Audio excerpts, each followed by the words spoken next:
নমস্কার, আপনারা দেখছেন ঈশান বাংলা সংবাদ, সঙ্গে রয়েছে কুমকুম। প্রথমেই সংবাদ শিরোনাম। অসমের 1,25,00,000 বাংলাদেশি রয়েছে, বললেন হিমন্ত বিশ্ব শর্মা।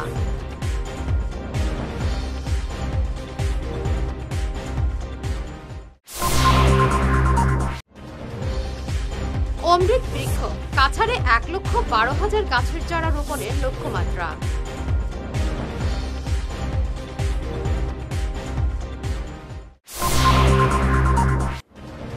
ধলাইয়ে নিহারকে প্রার্থী করার দাবিতে পালংঘাট মণ্ডল কর্মকর্তাদের ভিড় জেলা বিজেপি অফিসে।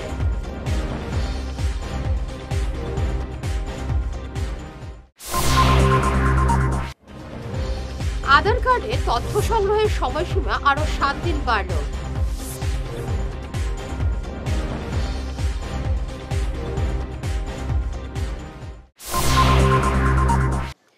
এবারে বিস্তারিত ঈশান বাংলা সংবাদ। অসমে বাংলাদেশিদের দাপট অব্যাহত। রাজ্যে এখন 1,25,00,000 বাংলাদেশি রয়েছে। ঝাড়খণ্ডে এক সভায় এই মন্তব্য বলেন মুখ্যমন্ত্রী হিমন্ত বিশ্ব শর্মা। তিনি বলেন, এই 12 জেলায় কংগ্রেস এবং AIUDF এর দাপট, তাই তাদের এ বিষয়ে উদ্যোগ নেওয়া দরকার বলে তিনি মন্তব্য করেন। অমৃত বৃক্ষ আন্দোলন কর্মসূচির সূচনা হলো কাছাড়ে। আজ শিলচরের ডিভিশনাল ফরেস্ট কার্যালয় চত্বরে এই কর্মসূচির সূচনা করেন জেলাশাসক রোহন কুমার ঝা। উপস্থিত ছিলেন বিধায়ক কৌশিক রায়, দীপায়ন চক্রবর্তী ছাড়াও পুলিশ সুপার নোমাল মাহাত্তা সহ বন বিভাগের শীর্ষ কর্মকর্তারা। জেলাশাসক সহ অন্যান্যরা জানান, এবার কাছাড়ে 1,12,000 গাছের চারা রোপণ করার লক্ষ্য স্থির করা হয়েছে। 15 আগস্ট পর্যন্ত এই অভিযান চলবে। গোটা রাজ্যে এবার 3 কোটি গাছের চারা রোপণ করার লক্ষ্য স্থির করা হয়েছে। এই অভিযানকে সফল করতে সবাইকে এগিয়ে আসার আহ্বান জানিয়েছেন জেলাশাসক সহ অন্যান্যরা। চেহারা কি ছিল, এখানের ব্যবস্থা কি ছিল, শাসন ব্যবস্থা, আর কি করে এই অফিসগুলো চলছিল, আজকে আমরা গর্বের সহিত বলতে পারি, আসামে ভারতীয় জনতা পার্টির সরকার আসার পর আমাদের 2021 ইংরেজিতে বিশেষ করে ডক্টর হিমন্ত বিশ্ব শর্মা নেতৃত্বাধীন সরকার আসার পর এই অফিস শুধু না, গোটা আসাম রাজ্যে বিভিন্ন অফিসের যেভাবে ওয়ার্ক কালচার পাল্টে গেছে, আসামকে যে একটি জায়গায় নিয়ে যাওয়ার প্রচেষ্টা প্রতিনিয়ত করে যাচ্ছেন, সেটা আজকে অন্ততপক্ষে আসাম সরকারের সবচেয়ে বড় উপলব্ধি বলে আমরা মানতে পারি বা জানতে পারি। আমরা লক্ষ্য করেছিলাম, ফরেস্ট বলতেই একটা দিন ছিল, আমরা ছোটোবেলা থেকে শুনে এসেছিলাম, মানে দুর্নীতি আর দুর্নীতি। এই অফিসে অনেক মারধরের ঘটনা পর্যন্ত আমরা প্রত্যক্ষ করতে সক্ষম হয়েছিলাম। কিন্তু আজকে আমরা লক্ষ্য করছি যে একটা পরিবেশ, সুন্দর পরিবেশ দেওয়ার লক্ষ্যে আসামের মাননীয় মুখ্যমন্ত্রীর নেতৃত্বে লক্ষ লক্ষ বৃক্ষ রোপণ করে, বৃক্ষ না কেটে, বৃক্ষ পাচার না করে, বৃক্ষকে কেটে চুরি না করে, বৃক্ষ রোপণ করে আজকে আসামের একটা সুন্দর পরিবেশ তৈরি করার জন্য এই অফিস কাজ করে যাচ্ছে। মুখ্যমন্ত্রী ডক্টর হিমন্ত বিশ্ব শর্মা মহাশয়ের একটা অভিনব প্রয়াস উনি গত বছর থেকে শুরু করেছিলেন, যে সমস্ত আসামে অমৃত বৃক্ষ আন্দোলন 2023 শুরু করা হয়েছে। আর তার অঙ্গ হিসাবে গত বছর 17 সেপ্টেম্বর, যে দিনটি ভারতবর্ষের মাননীয় প্রধানমন্ত্রী নরেন্দ্র মোদীজির জন্মদিন ছিল, সেদিন থেকে শুরু করে 2 অক্টোবর মহাত্মা গান্ধীজির জন্মদিন পর্যন্ত 15 দিনের এক কার্যসূচি নেওয়া হয়েছিল, যেখানে আসাম সরকারের উদ্যোগে বিভিন্ন সংগঠন, বিভিন্ন স্বেচ্ছাসেবী সংগঠন, বিভিন্ন সরকারি বিভাগের মাধ্যমে এবং ব্যক্তিগতভাবেও প্রায় 1 লক্ষ বৃক্ষরোপণ করা হয়েছিল, এবং যেটা সফল বলে আমরা আজকের দিনে বলতে পারি। কারণ বৃক্ষরোপণটা বড় বিষয় নেই, বৃক্ষ কতটুকু সার্ভাইভ করেছে সেটা হলো বড় বিষয়। এবং আমরা দেখেছি যে গত বছর মাননীয় মুখ্যমন্ত্রী মহাশয় সেই বৃক্ষকে কিভাবে লাগানো যায়, সেই বৃক্ষকে কিভাবে বাঁচানো যায়, সেটার প্রোটেকশন কিভাবে করে, সমস্ত ব্যবস্থা উনি করেছিলেন। এবছর গত 2 মাস থেকে উনি এই বছর টার্গেট নিয়েছেন যে আমরা এবার আসামে 3 লক্ষ বৃক্ষরোপণ আমরা করব। আর শুধু 3 লক্ষ বৃক্ষরোপণ নয়, এবং 3 লক্ষ যেটা আছে সেটাকে আমরা কিভাবে বাঁচাতে পারি সেটারও চিন্তা ভাবনা করে গত 2 মাস থেকে উনি পরিকল্পনা শুরু করেছে। जब ट्रैफिक ज़्यादा हो जाता है, ज़्यादा लोग अपलोड करने की कोशिश करते हैं, तो आप लोग में से कुछ अपलोड नहीं कर पाते हैं उसको। इसी को देख के सीएम सर ने अपलोडिंग का जो दिन है वो 5 दिन और बढ़ाया है।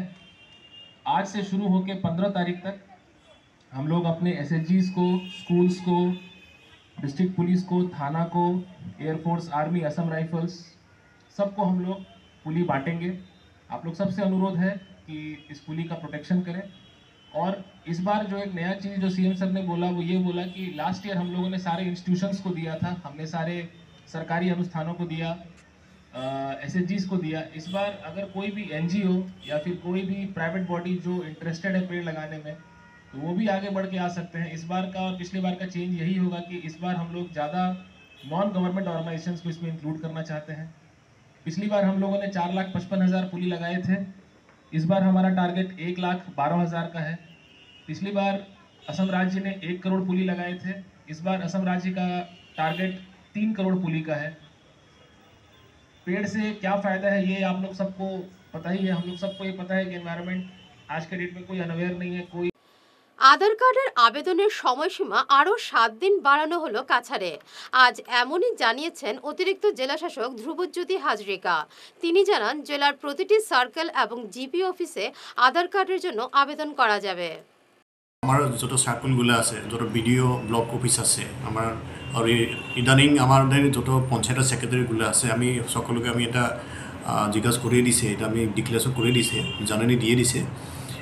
আরও ইন আনাদার 7 days আমি দেওয়া হয়েছে সবাইকে, কিছুমানে ওই ফর্মগুলো জমা করার জন্য। ওগুলো আমি যত সার্কেল অফিস আছে, যত ব্লক বিডিও অফিস আছে ওইখানে জমা করতে পারবো। ওইগুলো যেটা ডকুমেন্ট ছিলেন ওইটা মতলব আধারের যেটা অ্যাপ্লিকেশন ফর্ম ছিলেন, এটা যেটা ওইটা ডকুমেন্টগুলো অ্যাপ্লিকেশন ফর্মগুলো আমি এখানে জমা দিতে পারবো নেক্সট 1 উইকের জন্য।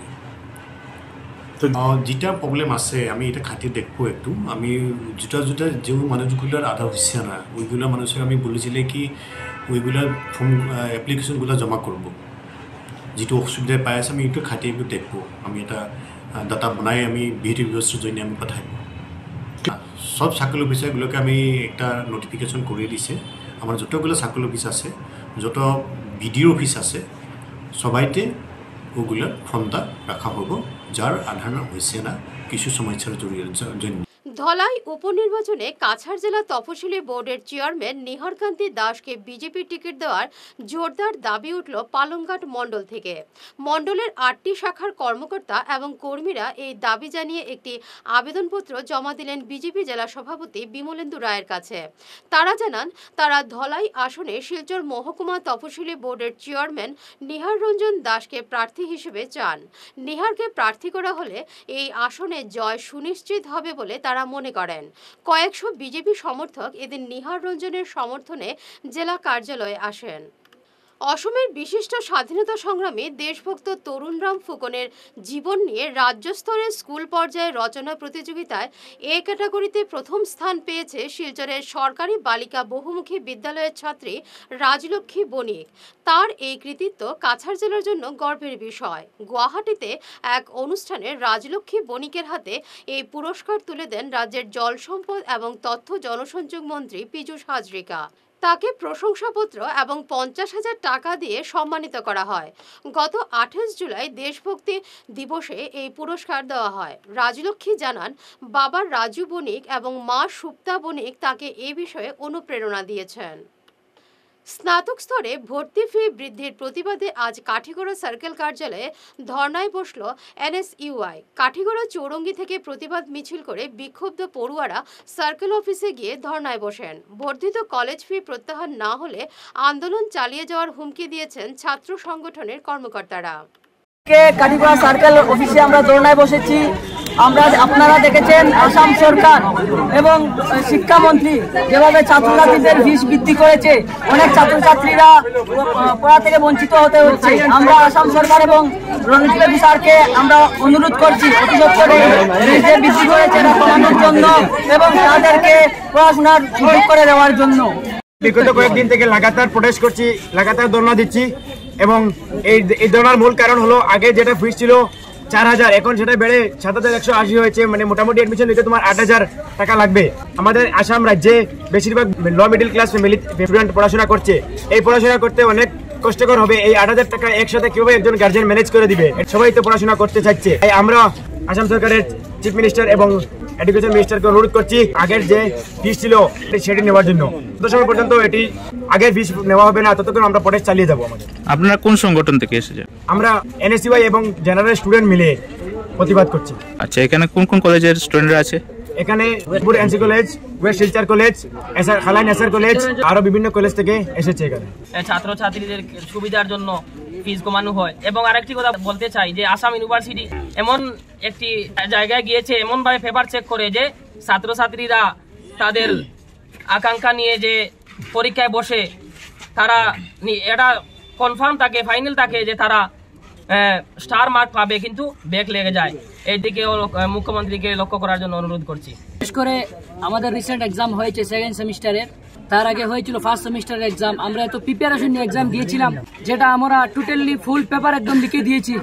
যে স্টুডেন্টগুলো এইচএস এর মধ্যে 4টা-5টা লেটার নিয়ে পাস করেছে, এমনকি ভালো স্কুল থেকে, প্রাইভেট স্কুল থেকে, এমনকি এইচএসও তাদের রেজাল্ট খুব ভালো। টিচাররা ওদেরকে বলেছেন যে ওরা সিলেক্ট করে দিয়েছেন যে তুমি হিস্ট্রি অনার্স নাও, তুমি পলিটিক্যাল অনার্স নাও, কারণ ওরা বুঝতে পেরেছেন যে এই সাবজেক্ট নিয়ে ওর পড়ার এই যোগ্যতা, কোয়ালিটি আছে। এমন করে আমরা এক্সাম দিলাম, তারপরও আমাদের পেপারে ব্যাক লেগে গেল। ডিএসসি 1, ডিএসসি 2 দুটাতেই ব্যাক। এমনভাবে ছাত্ররা এক্সাম দিয়েছে ব্যাক লাগার কোনো প্রশ্নই আসে না, সেখানে আমাদের ব্যাক দেওয়া হলো। আমাদের সাথে এমন কেন করা হয়? দ্বিতীয় কথা হচ্ছে, আমি নিজে দেখেছি আমাদের কলেজে আমাদের এক স্টুডেন্ট 50 মার্কের এক্সাম, হে শুধু আনসার করেছে 25-এর, হে কিভাবে 43 পায়? 70 মার্কের তাকে কোয়েশ্চেন, 28 পেলে 5 মার্ক, সেখানে 70 পুরো আনসার করে আসার পরই সেখানে 7-8 পায় কিভাবে? এত কম কেন পায়? আবার 50 মার্কের মধ্যে 25 আনসার করার পরে সে 43 পেল কিভাবে? আমার মনে হচ্ছে 100% আসাম ইউনিভার্সিটি ভালো করে পেপার চেক করা হন না। আসাম ইউনিভার্সিটি আমি বলতে চাই একটা কথা, যে ম্যাক্সিমাম স্টুডেন্ট সে তার 6টা সাবজেক্টের মধ্যে সবই পাস করছে, একটা সাবজেক্ট শুধু আধা মার্কের জন্য তাকে ব্যাক লাগিয়ে দিচ্ছে। এটা আসাম ইউনিভার্সিটি কি বুঝাতে চায়? যে আমি বলবো যে এটা আসাম ইউনিভার্সিটি রেভিনিউ বাড়ানোর জন্য একটা স্টুডেন্টকে ব্যাক লাগিয়েছে। আমি বলবো এই স্টুডেন্টের ফুল কনফিডেন্স সে পাস করবে। এই হাফ মার্কের জন্য কি সে সব আনসার না লিখছে, সব লিখছে। আমি বলবো যে ইচ্ছা করে আসাম ইউনিভার্সিটি স্টুডেন্টকে ভালো ফ্রি অ্যাডমিশন নেওয়ার জন্য বঞ্চিত করেছে। আমি আসাম ইউনিভার্সিটি দায়ী করতে চাই সম্পূর্ণ। আর এদের মধ্যে আসাম সরকারের হাত আছে। শুধু আমাদের দরিদ্র ছেলেগুলো আছে, মেয়েগুলো আছে, এগুলো পড়াশোনা কি তাদের কি অধিকার নেই? আজকের দিনে একজন বাবা মা মাসিক ইনকাম আছে 7,000 টাকা, সে কি 7,500 টাকা পাবে? কোথা থেকে পাবে? তার যদি 7,000 টাকার উপরে তার ইনকাম থাকতো, তাহলে সে কি সরকারি স্কুলে, গভর্নমেন্ট স্কুলে, কলেজে পড়াশোনা করতো? তাকে তো ভালো ভালো ইউনিভার্সিটি পড়াতো। সেই জন্য আজকে আমাদের দরিদ্র ছেলেগুলোর জন্য এবং আসামের যে শিক্ষার হার এভাবে কমতেছে, সেই কারণে সরকারকে আমি দায়ী করতে চাই। সরকার এই ফিসটা কমানো চাইয়ে এবং আমাদের দাবি মানতে হবে। আসাম ইউনিভার্সিটির আন্ডারে বিভিন্ন কলেজের সিলেকশন সিট বিভিন্ন রকমের, সেটা কি কারণে হলো? আমরা জবাব চাই। এই যে বাকি সাবজেক্টগুলোতে A+O, কিন্তু এক সাবজেক্টে 0 কেমনে হয়? কোনো 0 নিয়ম আছে নাকি 1 দেওয়ার? কোনো স্টুডেন্ট যদি নাম লেগে তাকে 1 দিতে হয়। এই দেখেন আসাম ইউনিভার্সিটির পেপার চেকিং, 50+ স্টুডেন্টের 0 পাইছে। আমরা যে সামনে মাস্টার ডিগ্রি করতাম, আমরা সামনে গিয়া ইউজি কোর্স করতাম, আমরা কিভাবে করবো? এই যে 5th সেমিস্টারে আমাদের 0, 1 দিয়ে দিল, সিঙ্গল ডিজিট দিয়ে দিল। বাকি সাবজেক্টগুলোতে O+A ওরকম, কিন্তু এক সাবজেক্টে F0 কিরকম হয়? বুধুরালের র্যাংটি বস্তিতে জমির মালিকরা ভূমাফিয়াদের তাণ্ডবে নিজেদের জায়গায় বাড়ি তৈরি করতে পারছেন না। এক সাংবাদিক সম্মেলন করে তারা জানান, বিষয়টি নিয়ে তারা মুখ্যমন্ত্রীর হস্তক্ষেপ চাইবেন। 2017 সালের 29 ডিসেম্বর র্যাংটি বস্তিতে 32.5 কাঠা জমি কেনেন 8 জন ব্যক্তি, কিন্তু যাবতীয় আইনি কাগজপত্র থাকা সত্ত্বেও তারা জমির দখল নিতে পারছেন না। 2020-21 সালে তাদের জমির পিলার উপড়ে ফেলা হয়। এর পেছনে মোহনলাল গোয়ালা, উত্তম গোয়ালা, মহাবীর গোয়ালা প্রমুখ জড়িত বলে অভিযোগ করেন অভিজিৎ রায়, বিষ্ণু ধর, বিশ্বজিৎ বণিক, মৃণাল মিশ্র প্রমুখ। আমরা যে জায়গাটাতে কিনছি, আমরা 3 বিঘা জায়গা, এই জায়গা আমরা দেখি মানে কাগজপত্র কিছু দেখার পরে আমরা জায়গাটা ঠিক আছে মানে কিনছি আমরা। হ্যাঁ, কেনার পরে তারপরে আমরা নামজারি সাবজারি সব কিছু রেজিস্ট্রি সব কিছু হয়েছে। হওয়ার পরে আমরা জায়গার কাজ ধন্দা ওকে, সবটা ওকে।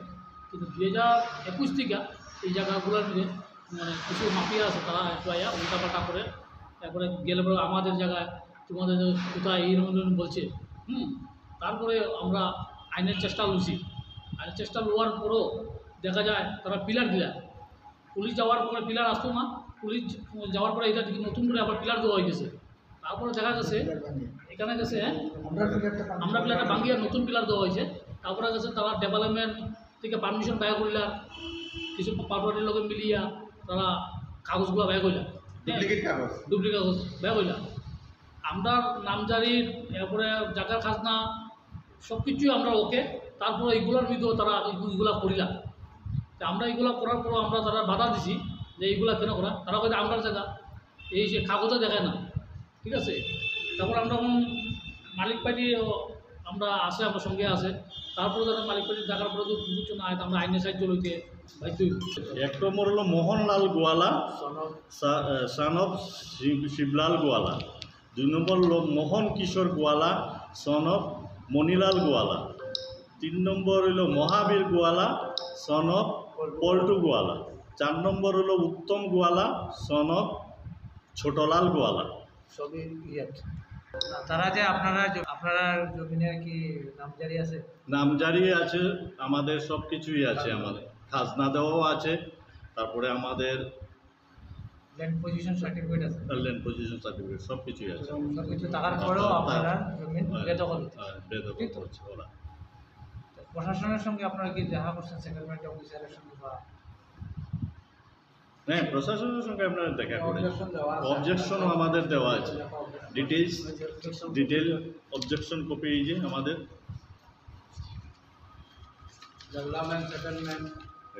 ডেভেলপমেন্ট সেটেলমেন্ট ডিসি সব কিছুই আমাদের 3টাতেই অবজেকশন দেওয়া আছে। প্রত্যেকে আলাদা আলাদাভাবে আমরা দিয়েছি। অবজেকশন দেওয়ার পরেও কি জমিন মানে ওরা না ওদের তো পারমিশন বের করার কথা, অবজেকশন দেওয়ার পরে পারমিশনটা ওরা আর বের করতে পারে না।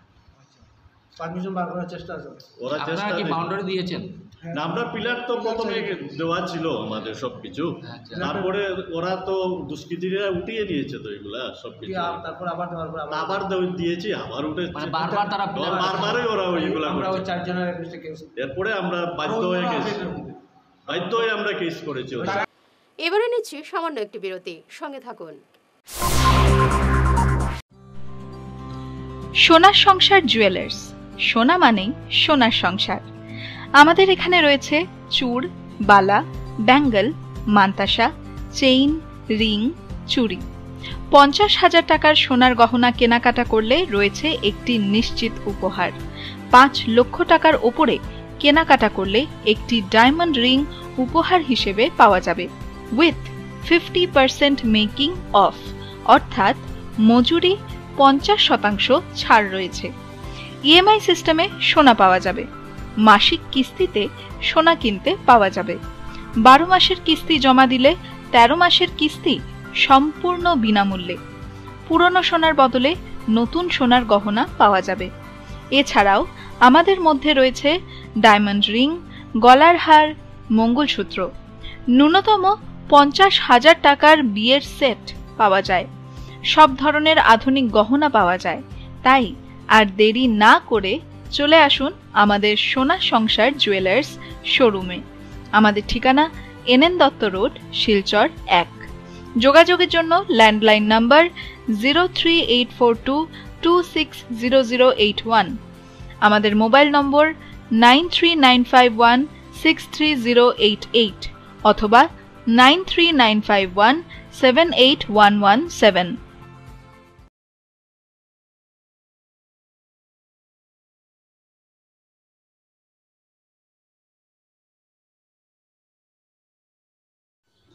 এনার্জি হিলিং সেন্টারে আসুন। এখানে steam bath, neuro massage, immersion bath, acupressure, digital magnetotherapy, infrared, spiral, rolling, neuro massage, acupressure, acupuncture, shirodhara, yoga, physiotherapy এবং কাইরোপ্র্যাকটিক বোন সেটিং এর দ্বারা জয়েন্ট পেইন, মেরুদণ্ডের পীড়া, নার্ভের রোগ, কিডনির রোগ, সাইটিকা, স্পন্ডিলাইটিস, কোমরের ব্যথা, প্যারালাইসিস, ব্লাড প্রেশার, ডায়াবেটিস, স্ত্রীরোগ, পুরুষত্বহীন অনিদ্রা, পেটের রোগ ইত্যাদির চিকিৎসা করা হয়। এছাড়া যে কোনো ব্যক্তি প্রাকৃতিক চিকিৎসার মাধ্যমে শরীরে দীর্ঘদিনের জমিয়ে থাকা টক্সিনগুলোকে বের করার জন্য স্টিম বাথ নিতে পারেন। যোগাযোগ করুন energy healing centre, Rangpur part 2, Lakshmipur road, city chamber, first floor, Ismail market, central road, Silchar 1। Mobile number 9395732456, 9435070286 এবং 03842223183। অগ্রিম বুকিং প্রয়োজন।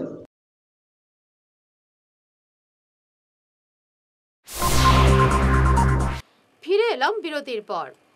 বেতুকান্দির বাঁধ পরিদর্শন করে বাঁধের রাস্তা চলাচলের উপযোগী করা হবে বলে আশ্বাস দেন সুনাইর বিধায়ক করিমউদ্দিন বরভূয়া। স্লুইস গেটের কাজ যাতে ঠিকভাবে হয় সেটা নিয়ে তিনি এই বিভাগের মন্ত্রীর কাছে আলোচনা করবেন বলেও জানান। পরিদর্শনের সময় তার সঙ্গে ছিলেন জলসম্পদ বিভাগের কার্যনির্বাহী বাস্তুকার এসডিও বদরুল হক প্রমুখ। বড় ইস্যু ছিল শিলচর যে অঞ্চলের বাঁধ ভেঙে শিলচরে ফ্লাড হয়েছিল, তারপরে মুখ্যমন্ত্রী থেকে আরম্ভ করে বিভাগীয় মন্ত্রী অনেকবার এসেছেন, অ্যামাউন্ট স্যাংশনও হয়েছিল, টেন্ডারও হয়েছে, কাজও হয়েছে। জনগণের সুবিধার জন্য যে কাজ হয়েছিল বা যতটুকু মানুষের আশা ছিল আশানুরূপ কাজ হয়েছিল। ওয়ার্ক অর্ডার মতো কন্ট্রাক্টর কাজ করেছেন ঠিকই, কিন্তু কাজের কোনো ফিনিশিং এখনো হয়নি, কাজ কমপ্লিট হয়নি। এই অঞ্চলের যে ওয়ার্ক অর্ডার ছিল বা কাজ ছিল তখন আমরা জানতে পেরেছিলাম যেটা ওয়ার ফুটিংয়ে কাজ হবে, কিন্তু আমি জানি না কেন কন্ট্রাক্টর এখনো কাজ কমপ্লিট করতে পারেননি। এই অঞ্চলের স্থানীয় বাসিন্দাদের একটা অসুবিধা হয়েছে যে এক্সিস্টিং রোড যেটা ছিল এটার একটা পার্টে ডাইক করা হয়েছে নতুন করে পুরা শহরকে বাঁচানোর জন্য। এটা ভালো পদক্ষেপ, আমরাও চেয়েছিলাম এখানে হোক ডাইক। সুইচ গেট একটা হয়েছে, আর একটা ওয়ার্ক অর্ডার হয়েছে, কাজ আরম্ভ হবে, সেটাও আমাদের কোনো ইয়ে নেই। আমাদের প্রশ্ন হলো দুইটা, একটা প্রজেক্ট কমপ্লিট করতে গিয়ে আরও একটা প্রজেক্টকে নষ্ট করা হয়েছে। মানুষের যাতায়াতের অসুবিধা হচ্ছে, সেই দিকে কোনো প্রায় 600 মিটারের মতো জায়গা, বেশি বড় না, একদম ড্যামেজ করা হয়েছে রাস্তা, সেটা কোনো রিপেয়ারিংও হয়নি, কোনো কাজও করা হয়নি। দ্বিতীয়ত ল্যান্ড জমি অধিগ্রহণ যেটা হয়েছিল, জমির মালিক এখানে আমার আশেপাশেও বসে আছে, কম্পেনসেশন এখন পর্যন্ত 1 টাকাও পাননি, কোনো নোটিশও প্রপার ওয়েতে দেওয়া হয়নি, ওদেরকে একরকম বলপূর্বক মাটি ফেলা হয়েছে। তো আমি মন্ত্রী পীযূষ হাজারিকে অনুরোধ করব যে শুধু মাঝে মধ্যে এসে ফটোশ্যুট করলে হবে না, প্র্যাকটিক্যাল কাজ করতে হবে। আমি কাজ একটাকে শেষ করার আহ্বান জানাই। আমি বিধানসভায় ওনার সঙ্গে দেখা হবে, উত্থাপন করব। আগে ছিল শিলচর বিধানসভায়, উনি মর্জি মাফিক চলেছেন মন্ত্রী মহোদয়, এখন সুনাই সমষ্টিতে ডিলিমিটেশনের পরে ঢুকেছে, মর্জি মতো কাজ করতে দেওয়া হবে না। কাজ অ্যাজ পার টেকনিক্যাল স্পেসিফিকেশন, কাজ as per work order, as per design drawing কাজ করতে হবে। স্মার্ট মিটারে অতিরিক্ত বিদ্যুৎ বিল আসার প্রতিবাদে সরব হলেন বরখলার গ্রাহকরা। গতকাল বিকেলে এ নিয়ে বরখলা বাজার ব্যবসায়ী সমিতি এবং বরখলা ইউনাইটেড ক্লাবের যৌথ উদ্যোগে এক প্রতিবাদী সভায় এ নিয়ে সরব হল গ্রাহকরা। বরখলা বাজার ব্যবসায়ী সমিতির সভাপতি মইনুল হক বরভূয়ার পৌরোহিত্যে আয়োজিত সভায় বক্তব্য পেশ করেন ইউনাইটেড ক্লাবের সাধারণ সম্পাদক সুলতান আহমেদ লস্কর, বাজার সমিতির কোষাধ্যক্ষ আব্দুল মুক্তাদির চৌধুরী, প্রাক্তন জেলা পরিষদ সদস্য জহুরুল ইসলাম বরভূয়া, সমাজকর্মী নূর আবদিন মাঝার ভূঁইয়া প্রমুখ। আজকে আমরা বকলা ডেইলি বাজার ব্যবসায়ী সমিতি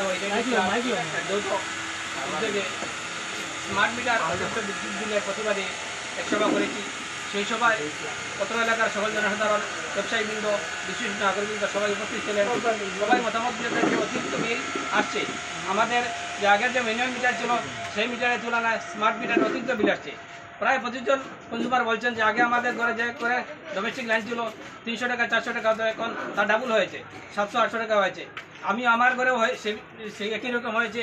এবং দোকানে আমি গত মাসে এই মে মাসের থেকে স্মার্ট মিটার চালু হয়েছে, মে মাস থেকে আজকে হিসাব করি যে 6000 টাকা আমি ইলেকট্রিক বিল দিতে হয়েছে। জুন জুলাই মাত্র 2 মাসে 6000 টাকা দোকানের বিল দিতে হয়েছে। এই অতিরিক্ত বিল আসছে, এই বিলের ব্যাপারে আমরা সবাই বিল দিচ্ছি, কিন্তু আমাদের ইউনিটের কোনো হিসাব নেই, কত ইউনিট জ্বলছে এবং ইউনিট প্রতি কত টাকা হচ্ছে তার কোনো সীমা, একটা নির্দিষ্ট সীমা নেই। তা আমরা এবং কতদিনের বিল না দিলে যেন বিদ্যুৎ বিল লাইন কেটে দেওয়া হয় তার কোনো নির্দিষ্ট সময়সীমা নেই। এখন আমরা এপিডিসির কর্তৃপক্ষ এবং আসামের মুখ্যমন্ত্রী এবং আসাম সরকার সবার কাছে করজোরে আবেদন করে দিয়েছি যে আমরা যাতে জানতে পারি যে আমাদের এই বিল ইলেকট্রিক লাইন কত ইউনিট জ্বলেছে তার পরিবর্তে এত টাকা হয়েছে, এবং মিনিমাম এক মাসের সময় দেওয়া হোক, যাতে আমরা প্রত্যেকেই এক মাস ইলেকট্রিক লাইন জ্বালাইতে পারি। জ্বালানোর পরে আমাদের মিনিমাম 700-800 টাকা হলে আমরা এই 800 টাকা ঋণ পরিশোধ করবো, তারপর আমরা আবার লাইন চালু করব। ভুয়ো দলিল বানিয়ে জমি বেদখল করার অভিযোগ উঠেছে কাছাড়ের বুধুরাইলে। এলাকার মিন্টু দাস অভিযোগ করে বলেন, ভূমাফিয়ারা ভুয়ো দলিল বানিয়ে তার পৈতৃক সম্পত্তি অন্যত্র বিক্রি করে দিয়েছে। এ নিয়ে বারবার সেটেলমেন্ট কার্যালয়ে অভিযোগ জানানো সত্ত্বেও কোনো পদক্ষেপ নেওয়া হচ্ছে না। ভূমাফিয়াদের সঙ্গে বিভাগীয় একাংশ আধিকারিকের যোগসাজশের সন্দেহ করছেন অভিযোগকারী মিন্টু দাস। আমার নাম মিন্টু ভূষণ দাস, বাড়ি বুধুরাই। আমি জায়গা জমি সংক্রান্ত ব্যাপারে নিয়ে বহুত কষ্ট বুক করিয়া মুখ্যমন্ত্রী মহোদয় কইছেন মাফিয়া ডনকলরে তারা কিছু করতে সাজা শাস্তি দিতা। এখন দেখা যায় মাফিয়া ডনেরা খোলা আকাশের নিচে ঘুরতেছে, আমার জায়গা জমি দখল করতেছে, প্লাস ইসমালিত সত্যগুলো বাটবাটরা করে দেন না, তারা বুয়া বুয়া দলিল বানাইতেছে। আমি সেটেলমেন্টও অনুরোধ করিয়া বারবার করিয়া পিটিশন দিয়া 2011 থেকে আমার অর্ডার ফাঁস করিয়া সেটেলমেন্ট ডিমার্কেশন করিয়া আমার জমি সঞ্চয় দিতা, টেস্ট ম্যাপ বানাইয়া সরিকার মনোনীত করিয়া কালারিং করিয়া চিহ্নিত করিয়া দিছে, কিন্তু সরজমিনায় আমার দখল দেয় না। ওরা জিনিসটা দখল করতেছে। আমার আগেও 8 কাঠা জমি দখল করিয়া তারা নিছে। মাফিয়া ও আমার এটা ইসমালিত সত্য সরিকান এরা বাফেও বেশি গেছে গিয়া, আর আমরা রয়েছি ওটাও তারার হইয়া বেছের। তো কত যে দলিল বানাইছে, তো 100 দলিল আছে, এটা আমার কাছে প্রমাণ আছে। এবং বর্তমানেও আরও 50টার মতো দলিল তারা বানাইছে, বেচছে, বন্ধে যারে আটে ঘাটে সবখানে বেচিয়া বাপদাদা এই 14 ফাট্টাই সম্পত্তি আসলো, সব বেচিয়া এখন 3 ফাট্টা মেইন বাড়ি ও 3 ফাট্টার মাঝেও দেখা যায় প্রায় 100টা দলিল তারা এখন সাবমিট করছে। সেটেলমেন্টে তারা 49 টাস্কগুলা রিজেক্ট বানাইছে, এবং কোর্টে থেকে রিজেক্ট করছে না, প্লাস সাবজেক্ট থেকে রিজেক্ট করছে না। এগুলা লিয়া তারা অন্য অন্য বা দেখাইয়া বেচে 1 ফাট্টা জায়গা দাগো জায়গা অন্য দাগো অন্য ফাট্টাত নেওয়া তারা এগুলো বানাইতেছে। তো আমার ইসমালিতে সত্য আমার খাগারুর যেটা করে বাইন ডাইনে বাবুর পিছনে সব দিকেও আছে। সজল দাস, অরুণ দাস, সন্তোষ দাস, অনুকুমার দাস, এরার বাবার নাম অনন্ত কুমার দাস। আচ্ছা, দখল করছেও, আরো খরেরও, আর বহু জমি তারা দখলে আছেও আর বেচছেও, আর বর্তমানে বুয়া বুয়া দলিল বানাইয়া তারা এগুলো সেটেলমেন্টে সাবমিট করছে। সেটেলমেন্টে সব 49 টাস্কগুলা রিজেক্টও হয়েছে। আদালতে বহুত মামলা করছি। তার জনস্বাস্থ্য কারিগরি বিভাগের শিলচর ডিভিশন কার্যালয়ের 3 অবসরপ্রাপ্ত কর্মচারীকে গতকাল বিদায় সম্বর্ধনা জানানো হয়। বাণীপদ শর্মা আচার্য, শাহাবুদ্দিন লস্কর এবং মলয়নাথকে ফুলের তোড়া এবং নানা উপহার সামগ্রী দিয়ে সম্বর্ধনা জানান এক্সিকিউটিভ ইঞ্জিনিয়ার প্রদীপ দে সহ অন্যান্যরা। আমি প্রত্যেককেই পেয়েছি, মলয়বাবুকে পেয়েছি, কারণ আমি 1992-তে ওই ডিভিশনেই প্রথম অ্যাসিস্ট্যান্ট ইঞ্জিনিয়ারে ছিলাম। তারপর বিভিন্ন জায়গাতে আমি কাজ করেছি।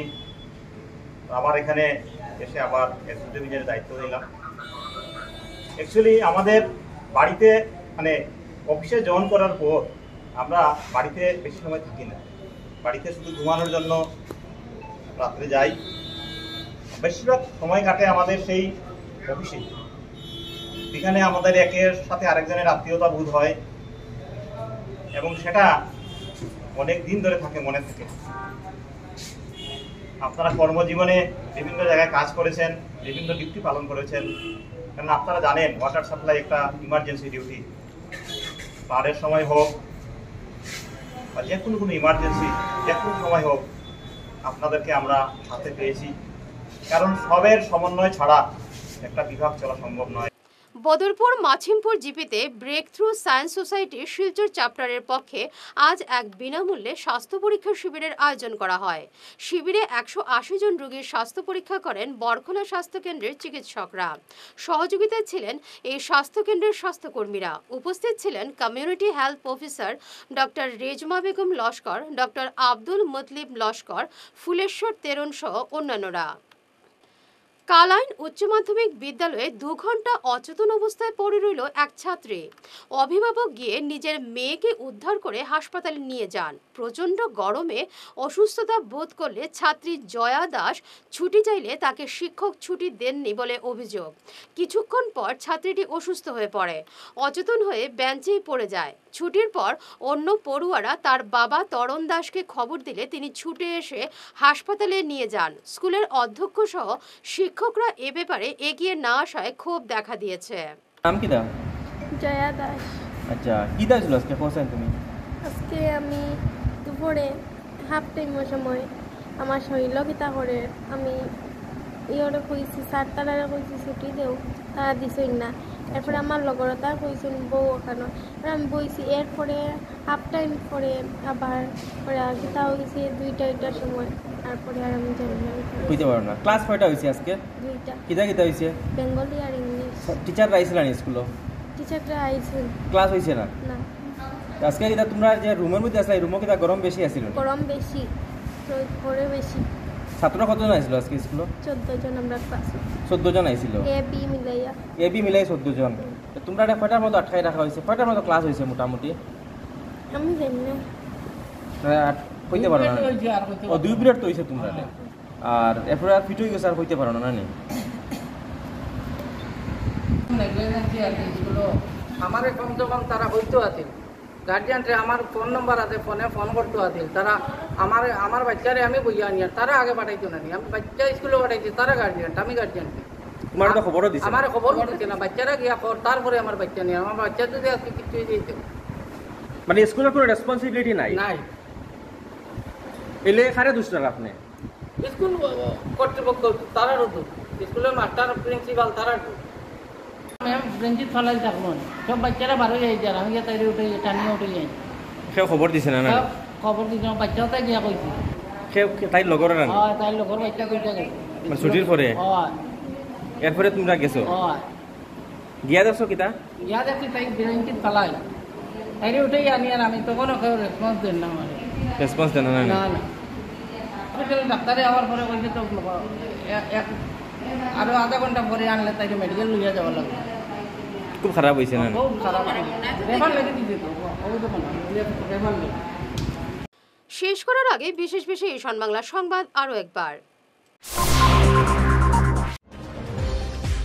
অসমের 1,25,00,000 বাংলাদেশি রয়েছে বললেন হিমন্ত বিশ্ব শর্মা।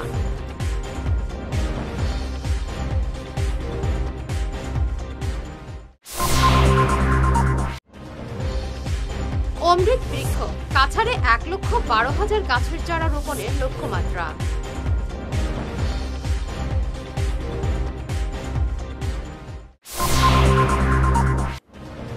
ধলাইয়ে নিহারকে প্রার্থী করার দাবিতে পালংঘাট মণ্ডল কর্মকর্তাদের ভিড় জেলা বিজেপি অফিসে।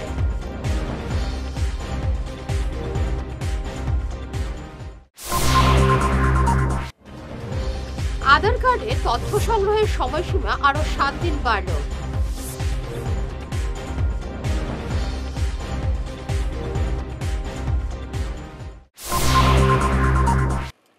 এখনকার মতো ঈশান বাংলা সংবাদ এ পর্যন্তই। নমস্কার।